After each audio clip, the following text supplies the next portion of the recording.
Il existe une qualité que possèdent les intérieurs japonais, quelle que soit leur taille, que les visiteurs ne peuvent nommer immédiatement. Pas seulement la propreté, pas seulement le minimalisme, quelque chose de plus précis, le sentiment que chaque élément est intentionnel. Rien de présent par accident, rien d'absent par accident. Je suis Keiko Nakamura, 72 ans. Ces 15 secrets représentent l'architecture complète de cette intentionnalité. Chacun aborde une dimension de la vie domestique que la plupart des approches occidentales laissent inexaminée. Les 15 sont distincts de tout ce qui a été partagé dans les scripts précédents. J'entre immédiatement dans le vif du sujet. Secret 1. Usuji. Le nettoyage comme renouvellement énergétique. Le nettoyage standard s'attaque aux surfaces physiques. L'usuji s'attaque à ce qui se trouve en dessous, le poids accumulé d'un espace qui n'a pas été profondément entretenu depuis trop longtemps.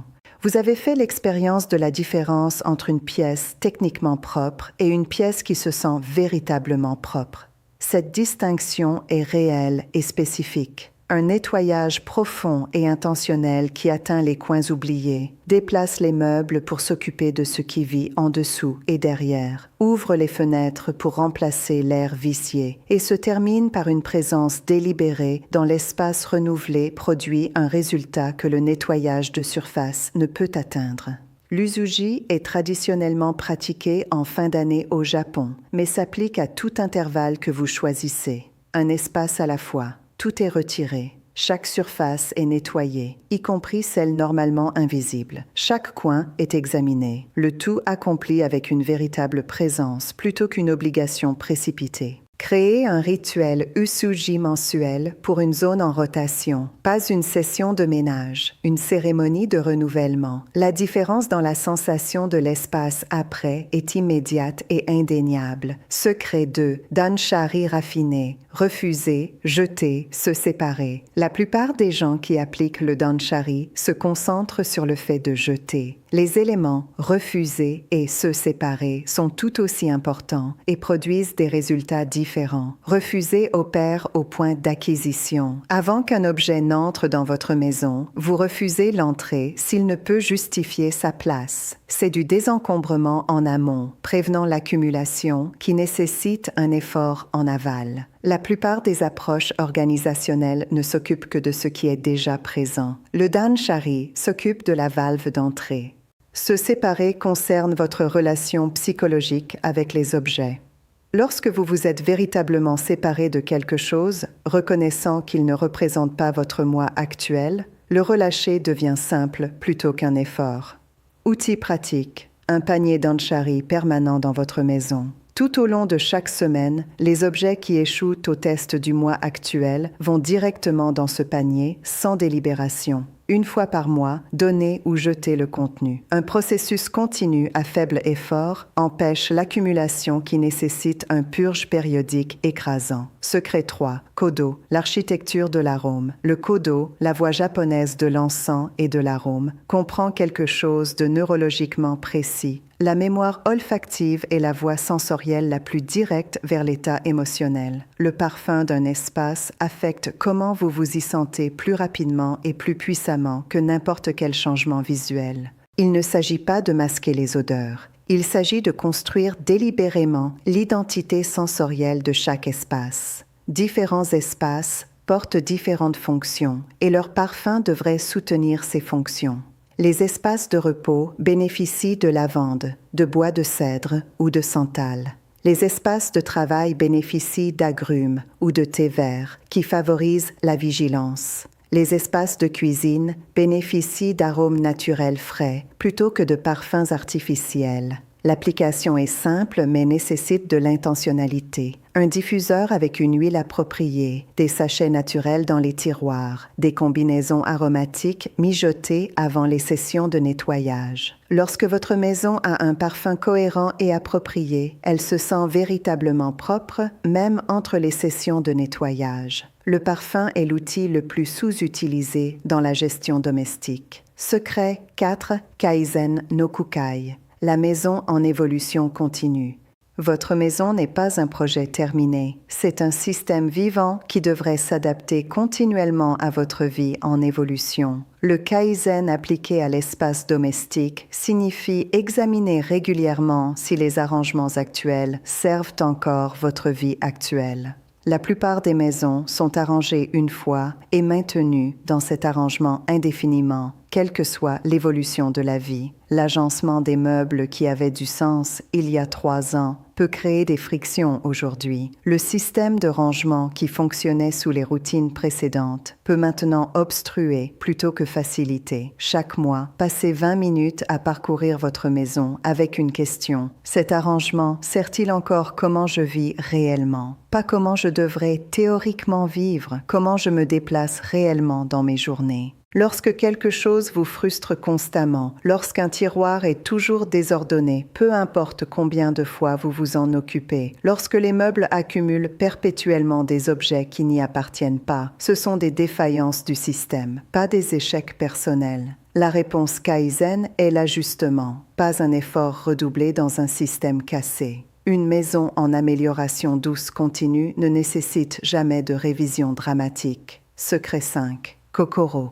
la présence comme outil principal. Kokoro fait référence au cœur-esprit unifié que la philosophie japonaise ne sépare pas comme la pensée occidentale le fait souvent. Appliqué aux soins domestiques, il décrit la qualité de présence apportée aux tâches domestiques qui détermine si ces tâches produisent une véritable restauration ou simplement des résultats adéquats. 2 personnes peuvent effectuer des tâches de nettoyage identiques dans un temps identique. L'une apporte une attention complète et un soin délibéré. L'autre effectue les mêmes mouvements tout en étant mentalement ailleurs. Les résultats physiques seront similaires. Les résultats expérientiels seront complètement différents. Et avec le temps, la qualité de la maison elle-même divergera, car la personne qui nettoie avec Kokoro remarque ce que le nettoyeur distrait manque. Avant de commencer toute tâche domestique, prenez une respiration, fixez une intention simple, puis effectuez la tâche avec la qualité d'attention que vous apporteriez à quelque chose qui compte véritablement. Ce seul changement modifie comment le nettoyage se sent, à quel point il est réellement approfondi et combien de temps le résultat dure. Un espace nettoyé avec une véritable attention reste plus propre plus longtemps parce que le soin investi change comment vous le traitez par la suite.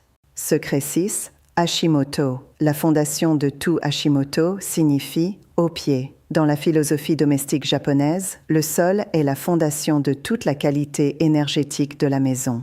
Un sol véritablement entretenu communique quelque chose sur l'ensemble du foyer que les visiteurs enregistrent immédiatement sans l'identifier consciemment. Les sols reçoivent tout. Ils accumulent ce qui tombe, ce qui est apporté de l'extérieur, ce qui se dépose de l'air. Dans les maisons où les chaussures sont retirées à l'entrée, comme dans pratiquement toutes les maisons japonaises, le sol reste considérablement plus propre. Moins de bactéries, de particules et de contamination extérieure de plusieurs ordres de grandeur. Le sol dans une maison sans chaussures est véritablement une surface différente. Au-delà de la pratique d'entrée, Hashimoto signifie s'occuper de ce qui est en dessous du niveau des yeux avec la même régularité que ce qui est au niveau des yeux. Plinthe, interface sol-meuble, coin où les murs rencontrent les sols. Ceux-ci accumulent des débris affectant la qualité de l'air et l'hygiène globale sans être visibles de manière proéminente. Développer une pratique Hashimoto hebdomadaire, une session dédiée spécifiquement aux surfaces de bas niveau. Cela produit une qualité de propreté qu'aucune quantité d'essuyage de surface n'atteint parce que la fondation est véritablement entretenue. Secret 7. Tenei Seatsu, le pouvoir de la lenteur délibérée. Tenei Seatsu décrit une qualité de mouvement presque impossible à traduire directement. Une relation délibérée, posée, pleinement présente avec les activités ordinaires que la plupart des gens effectuent maintenant en pilote automatique à vitesse maximale. Dans la vie domestique, cela signifie faire moins de choses avec plus de présence plutôt que plus de choses avec moins de présence. Mettre soigneusement une place à table plutôt que manger debout au comptoir. Plier le linge avec attention plutôt que se précipiter à travers distraitement. Préparer un repas simple avec un véritable engagement. Lorsque vous vous engagez avec les activités domestiques ordinaires à un rythme permettant une véritable présence, vous remarquez ce que la vitesse distraite manque. La petite réparation nécessaire avant qu'elle ne devienne grande, l'objet déplacé avant qu'il ne commence une accumulation, la surface nécessitant attention avant que le besoin ne devienne urgent. 10 minutes par jour, effectuer une activité domestique ordinaire avec une présence complète et délibérée. Aucune autre entrée, aucune hâte, attention complète. L'effet d'entraînement sur toute votre relation avec votre maison est plus grand que n'importe quelle autre habitude unique. Secret 8. Shikata, intelligence spatiale stratégique. Shikata signifie la manière de faire les choses. Appliqué à l'espace, il décrit la pratique japonaise de concevoir l'utilisation de chaque zone disponible avec une intelligence stratégique plutôt qu'une accumulation organique. Les maisons japonaises démontrent cela sous une véritable contrainte. Lorsque l'appartement moyen fait 35 mètres carrés pour une famille, chaque centimètre doit être intentionnel. L'arrière de chaque porte est évalué pour son potentiel de suspension. L'espace sous les surfaces élevées est évalué pour sa fonction de rangement. L'espace mural vertical est utilisé pour le rangement qui occuperait autrement la surface au sol. Chaque meuble est évalué pour ses fonctions multiples. L'intelligence du shikata n'est pas d'entasser plus dans moins d'espace. C'est de s'assurer que l'organisation soutient vos mouvements quotidiens réels. Les objets fréquemment utilisés sont immédiatement accessibles. Les objets rarement utilisés nécessitent plus d'efforts pour être atteints. Le flux à travers chaque pièce est sans obstruction. Auditez d'abord votre espace de plus grande frustration. Identifiez spécifiquement ce qui crée des frictions. Puis, appliquez la pensée shikata. Quel arrangement rend le comportement correct, le comportement le plus facile? Qu'est-ce qui occupe un emplacement de choix qui devrait être dans un rangement secondaire? Qu'est-ce qui est dans un rangement secondaire que vous utilisez réellement quotidiennement et qui devrait être mis en avant? Secret 9, Otagai-sama, gestion collective. Otagai-sama se traduit par considération mutuelle où nous sommes ensemble dans cela. Appliqué à la gestion domestique, il aborde l'une des sources les plus courantes d'épuisement domestique, la distribution inégale de la responsabilité des soins du foyer. La culture domestique japonaise comprend l'entretien comme véritablement collectif, non divisé par des tâches assignées imposées par obligation, mais partagées par une compréhension commune que la maison appartient à tous ceux qui l'habitent et est donc la responsabilité de tous ceux qui l'habitent. Ce changement commence par la façon dont les soins domestiques sont discutés, pas comme un fardeau ou une obligation, comme une gestion partagée d'un espace collectif. La réinitialisation collective hebdomadaire de 10 minutes, tout le monde s'occupant simultanément de ses propres zones avec une musique simple jouant, est le point d'entrée le plus efficace pour établir cette culture dans les foyers où elle n'existe pas déjà. Lorsque tout le monde sent véritablement que la maison est la leur à entretenir, l'entretien se produit continuellement comme une conséquence naturelle de l'habitation plutôt que quelque chose qui doit être assigné et surveillé. Secret 10. Motainai, la culture de la réparation comme pratique domestique. Le motainai, je l'ai présenté auparavant, mais son application spécifique à la culture de la réparation mérite un traitement dédié car c'est la pratique la plus profondément contre-culturelle dans la vie domestique occidentale contemporaine. Nous vivons dans une économie de remplacement. Les objets qui dysfonctionnent sont remplacés. Les objets montrant de l'usure sont remplacés. Les objets qui ne sont plus exactement actuels sont remplacés. Le coût financier et environnemental cumulatif est énorme. L'effet sur la qualité domestique est tout aussi significatif, car une maison pleine d'objets bien entretenus et longtemps aimés a un caractère différent de celle d'acquisitions récentes, constamment rafraîchies. La culture de la réparation demande une réponse spécifique lorsque quelque chose est endommagé ou dysfonctionnel. Avant que le remplacement ne soit envisagé, un véritable effort de réparation est fait. Un joint de chaise lâche, recollé. Un vêtement usé, raccommodé. Un appareil dysfonctionnel diagnostiqué pour des causes réparables. Le temps investi dans la réparation est presque toujours inférieur au temps nécessaire pour rechercher, acheter et intégrer un remplacement. et l'objet réparé porte une qualité qu'aucun remplacement acheté ne possède. Commencez avec un objet actuellement en attente de remplacement. Tentez la réparation. Vous découvrirez probablement que la réparation est plus simple que prévu et que l'objet sert aussi bien qu'il ne l'a jamais fait. Secret 11. Ichigo, Ichie appliqué. Action présente plutôt qu'intention différée. Ichigo Ichi, une fois un moment, est généralement discuté comme une philosophie de présence et d'appréciation. Son application à l'entretien domestique est plus spécifique et immédiatement pratique. Chaque moment ordinaire dans votre maison se produit exactement une fois. Le matin où vous vous réveillez dans une cuisine propre ne se reproduira jamais précisément tel qu'il se produit. Le soir où vous rentrez dans une maison installée et ordonnée est singulier. Ces moments vous sont disponibles ou non, selon les choix d'entretien faits dans les moments précédents. La réponse Ichigo Ichie à la procrastination domestique, le moment dans lequel vous êtes maintenant, est le seul moment où cette tâche particulière coûtera cette quantité particulière et faible d'effort. Attendez, et la même tâche coûte plus cher. Agissez maintenant, et le moment est complet plutôt que différé. Ce n'est pas la règle d'une minute décrite dans les scripts précédents. C'est une orientation philosophique vers l'action présente, englobant toutes les échelles d'entretien domestique. La conscience que maintenant est toujours le moment le moins coûteux pour répondre à tout besoin domestique fait de l'action, présente le choix constamment rationnel plutôt qu'une discipline nécessitant un entretien conscient, constant. Secret 12. Minae. Véritable appréciation de ce qui existe déjà. Minae décrit le changement de perception lorsque vous commencez à apprécier véritablement ce que votre maison contient déjà, plutôt que de l'évaluer continuellement par rapport à ce qui lui manque.